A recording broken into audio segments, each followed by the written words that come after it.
Welcome to the Holly Area Community Show. I'm your host, Jody, and I'm actually here at the REACH office where I work, and I'm with Linda Pagankoff, who is a counselor that works at REACH, one of 5, and she's with Life Choices Counseling. Welcome to the show, Linda. Thank you. Now, we're here on the heels of a news piece that we've been hearing about regarding Jamie Rodemeyer, a student who recently committed suicide due to bullying.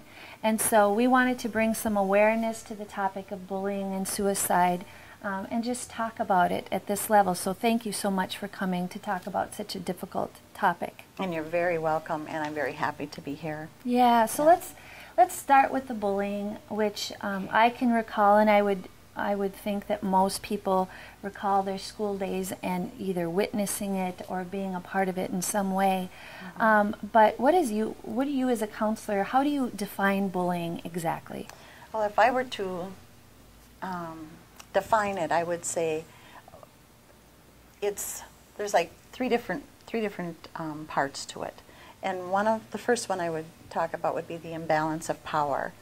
And, you know, be it good or be it bad, it's where one child or one student or one adult has power over another. Maybe either physical size, or if they're older, or there's some sort of imbalance. Some sort, yes. Because it could be from adult to child as well. Sure. And then there's usually an intent to cause harm. So they have to not just say something callous that hurts someone's feelings, but it's their intent, that they really want to. Right, because, you know, when students are in school, a lot of times things are said, but that isn't really bullying. It's more when there is an intent there. There's a little bit of a difference there. Sure. So, and then the third thing is the repetition. So you have the imbalance of power, you have the intent to cause the harm, and then the repetition. And the repetition is what starts the bullying process. Just happening over and over, the same name being called. Yeah. Right, or just coming after that same student, or, you know, whoever that person may be. Okay, yeah. So that's kind of how bullying's defined. Are there different types, like, you know, I know that there's the name calling that you already sort of talked about. Which is the verbal. The verbal bullying, okay. And then there's a physical bullying, and that might be, again, it's that unequal sense of power. So it could be an adult to child, child to adult, whatever, but it's a physical hitting, punching, kicking, Smashing anything. into lockers, yes. Absolutely, spitting, or you know, anything that's just very inappropriate, but it would be physical. Okay. And then, you know, those are traditional, and now we have the new cyberbullying, and now it isn't quite so new anymore. People are at least being more educated on it, but it is huge. So that's like cyberbullying is huge. Facebook, texting, where you can say something mean about someone and it can just go to thousands of people, literally. Exactly. And the person that it's about, you know, just sits there at their computer, and all of a sudden, you know, this is everywhere. Imagine how you or I would feel if somebody put something so horrible about us on the computer, and all of our peers were sent the same thing, you know, our and coworkers, even adults, and oh my goodness. It'd be horrible. Okay, so in terms of just our viewers watching, are there certain warning signs that maybe someone's being bullied, even if they're not expressing that they're being bullied? Are there warning signs? You know, I think there's several.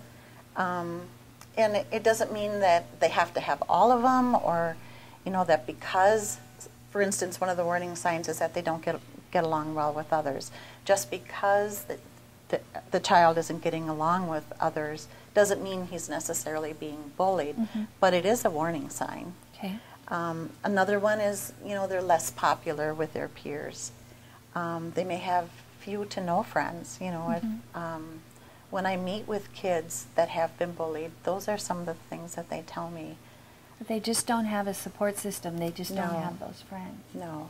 And a lot of times they don't conform to the norms, to the norms of the school or the norms of the town.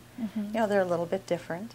They usually have low self-esteem, and many, many times they are depressed, or you'll notice that they're very anxious kids. So those are some of the warning signs that bullying is taking place. I want to talk more about this important topic, but I think we're going to take a little break here and maybe talk about who might be at risk of being bullied. Okay. So be right back. Thank you. And we're back with Linda Pagenkopf from Life Choices Counseling, a counselor here at REACH. So you come to REACH often to help community members.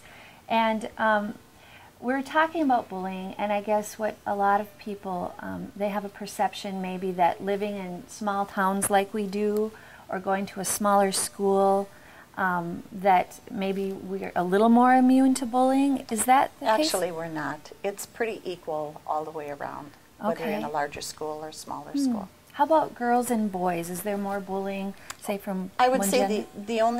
the only way there's a difference is girls are a little more social, so they'll do a little more social bullying. Otherwise, it's pretty even. It's Really? pretty even. Wow. So what exactly are the effects? If someone's being bullied, what do you see in your clients? The largest is suicide, and that's, of course, the saddest. Their grades may go down.